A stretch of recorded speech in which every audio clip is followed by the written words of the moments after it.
Welcome back sa aking YouTube channel. Para sa mga first time lang po na manood, please click mo na yan, Jervis TV, Manila. Anyway guys, wala nang bayad to, libre lang.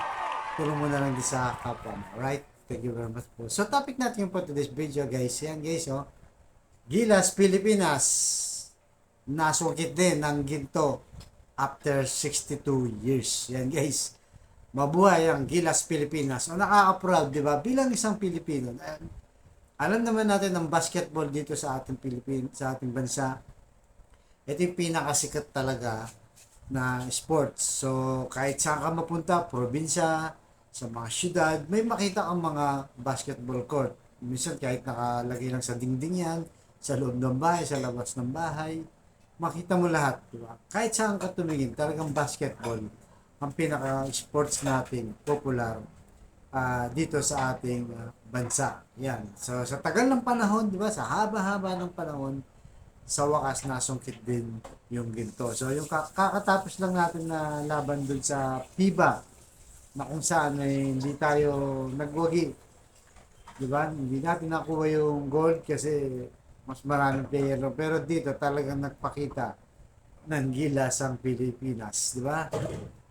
So, kung maalala nyo guys, nung sa FIBA, si Jordan Clarkson, isa sa pinakamagaling nating player.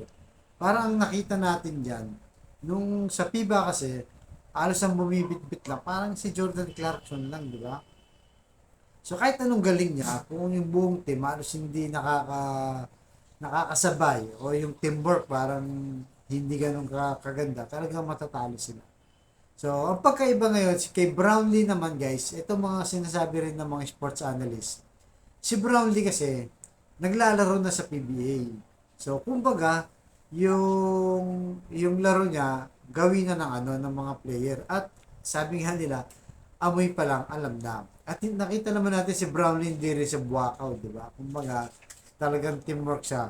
So, alam nila kung kailan sila papasaan ni Brownlee. Alam nila kung kailan sasaksak talaga at shoot yung bola ni Brownlee. Kasi ang importante dito, guys, yung teamwork, di ba? Nakita mo naman dito sa laro to. Pero nung una, Jordan, tinambakan tayo niyan, guys. Kasi napakagaling din yung isang player nila, si Jefferson. Pinagsabang Kobe Bryant at Jordan, Michael Jordan, di ba? Napakagaling yun. Kaya natambakan tayo diyan. Pero pagdating naman ng paglaban naman natin sa China, yun. Sa Iran. Napakaganda nung guys, yung points, tigi isang points lang. Pero dito, naka 10 points tayo. Panalo tayo. Kasi alam niyo, di ba? Napakagandang laban guys eh. Parang tayo yung naglaro, kinakabahan tayo every time na hindi masya-shoot o every time na makakashoot yung kalaban. So, yun ang nangyayari sa atin. Kaya nga napakaganda daw yung chemistry ngayon ni Brownlee sa mga ka-teamwork niya, di ba? Nakita naman natin, di ba? Kasi siya ka-teammate niya na maganda. Lalo na ngayon ang depensa, di ba? Nakita niya, halos hindi makapasok yung Iran. Bukod doon, minamalas nila, kada bato nila ng bola, kada shoot, wala. Laging sablay. Kaya pumabor sa atin yun, guys. Kahit na magagaling sila, kasi napatunayan na nila nung una, 20 nga, di ba? Yung lamang sa atin ng Jordan ito. Pero ngayon, talagang hindi sila makakilos na maayos. Talagang ginwardyahan. Napakaganda ng depensa. Kaya kay Coach naman, Tim Con, maganda rin ng leadership niya, di ba? Yun ang maganda kasi nga, pinagkukumpar sila kay Chat Reyes. Kaya nga, napakagandang simula ni Tim Con. Unang coach na sa international, sa Gilas, Pilipinas. Siya yung head coach ngayon. Panalo pa. Di ba? Parang ang problema kung titignan mo lahat ng mga nilaro ng Gilas, parang nasa coach din minsan, di ba? Ito, unang hawak pa lang, galing ng pag-rotation niya ng mga ng mga player. Nung sa FIBA, di ba? Si J. Perez, alos babangko yan, guys. Hindi yun alos may pasok, pero siyempre, dahil siya naman yung coach siya yung nasusunod.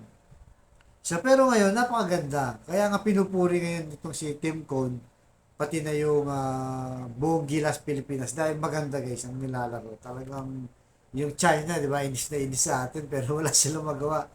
Masakit ang pagkatalo ng China. Di ba guys? 1 point lang bago tayo umabot dito sa gold. So ngayon talaga nakaka-proud bilang isang Pilipino, lalo na mga basketball lover ng mga Pilipino, eto ang hinihintay natin na matagal na talaga magagaling ang mga Pilipino, guys. Kung kulang lang minsan sa, yun na nga, sa leadership, kailangan magaling din yung leadership. Kasi pagka yung leader, kahit anong galing ng mga player, kung hindi rin siya magaling, sumasablay din. Nakita naman natin nakaraan. So ito na, yung hinihintay ng taong bayan na ginto, medalya, di ba? Kaya nga China, guys, di ba? Yung mga, ngayon, viral ngayon sa China, yung pagkapanalo natin, lalo si Brownlee. Ang views nila ngayon, nasa 28 na million na daw. Kasi nga, sabi ng mga ibang commentator doon, ahan din daw nila yung 100 gold. Kasi nasa 100 gold na yata sila ngayon guys sa Asia, kasi sila yung host country, di ba? Matik naman yung pagka, kung sino yung host country, yun ang pinakamaraming gold. So, sabi nila, ano mo yung mga maraming gold? Kung sa basketball naman talo, parang ano lang sa China na pala basketball lover din sila. Kaya, dismayado ngayon ng China, inis na inis. So, kahit pa paano, panalo tayo dito, di ba? Dahil sa West Philippines, naagaw nila, yan, nakarma sila. 2 beses guys natin tinalo, di ba? Nung sa FIBA, nung nakaraan lang, last month lang, tapos ngayon, sa Asian Games naman. So, daming umaga ngayon, maraming masaya, nakaka-proud talaga maging Pilipino dahil nga, yung pinaka-asam-asam natin, sa wakas, nakuha rin natin. Kaya, ito yung mga video guys, panoorin muna natin yung mga highlights na naganap dyan sa laro niya. Kung hindi pa kayo nakapanood, ito yung mga highlights guys. So, ito na. Historic gold para sa Gilas Pilipinas. Tameme ang mga Chinese na gustong matalo ang mga Pinoy. Gilas versus Jordan rematch sa finals ng Asian Games. Dahil talo ang China, Jordan naman ngayon ang chine-cheer ng mga Chinese. Ayaw na ng mga inchik sa Gilas Pilipinas. First quarter, decent performance by the Gilas squad. Masyadong nag-rely ang Jordan sa kanilang 3-point shooting. Maalat na maalat ang simula ng kalaban. 3 of 21 shooting from the field. Habang ang Gilas 3 players ang kumana. Justin Brownlee with 7 points. Dala pa ni JB ang init ng laro niya kontra China.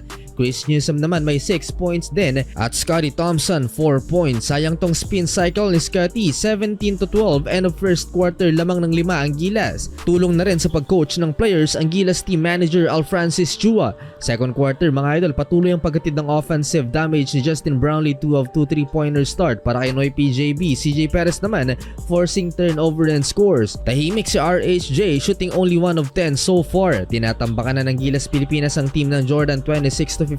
Dahil sa mid-range shot ni Ange Kwame, may nagwawala na sa bench ng Jordan at napapahawak sa ulo ang mga Jordanians athletes. Gigil na din ang kanilang coach mga idol, pero 4-minute mark, back-to-back 3-pointers ng Jordan. Nagsimula ang 11-0 run ng kalaban. Sunod-sunod na minalas ng Gilas Pilipinas, Mamba modes, Ronde Hollis Jefferson. Buhay na naman ang Chinese fans na gustong matalo ang Gilas mga idol. Dahil sa pagtatapos ng first half, tabla na sa 31 ang talaan. Mas marami ng turnovers ng Gilas Pilipinas kumpara sa kanilang 2-point field goals. Nakahabol ang Jordan dahil sa 11 points ni Ronde Hollis Jefferson, habang si Justin Brownlee naman 13 points, 7 rebounds and 4 assists. Kulang sa tulong ng mga local players si JB. Third quarter, parang naka-cruise control na si RHJ sa opensa ng Jordan, habang ang 3-point game naman ang bumubuhay sa Gilas Pilipinas. 3 3-pointers mula sa mga local players to take back the lead. Tuwing magra-run ang Gilas Pilipinas, natatameme ang Chinese fans. Final minutes ng third quarter, minamalas na ulit si RHJ. X-factor ng Gilas Pilipinas sa quarter na to si Chris Newsom. Last possession mintes ang tough shot ni CJ Perez, pero andun sa ilalim si Japit Aguilar to beat the buzzer 51-41. Balik sa 10 points ang lamang ng Gilas Pilipinas. Bukod kay Ronde Hollis Jefferson, may isa pang ace player ang Jordan. Yan ay si Jan Buhanon na former NBA G League player. 7-minute mark, sinubukang i-posterize ni Ronde Hollis Jefferson si Justin Brownlee, pero hindi siya nagtagumpay. No easy basket para kay RHJ. Walang pahi-pahinga ang naturalized player ng Jordan, buhat kung buhat ang ginawa ni Rondae Hollis Jefferson. Agawan sa bola mga idol, na physical pa si RHJ at masama ang pagkakabagsak. Kalmadong kalmado ang bench ng Gilas Pilipinas habang kinakabahan na ang Jordan. Last push mga idol, Scottie Thompson, back to back big plays, assist kay Kwame at etong follow up niya sa kanyang mintis na 3-pointer. Kamot ulo pa ang PBA MVP sa pagkakabagsak niya. Hindi na magkaintindihan ng Jordan, binutata ang kakampi. Last 2 minutes may maiiyak na player ng Jordan sa bench. Nagmimintis na rin mga idol sa free throw si Rondae Hollis Jefferson. Gintong medalya para sa Gilas Pilipinas. There's gonna be handshakes, high fives, all around.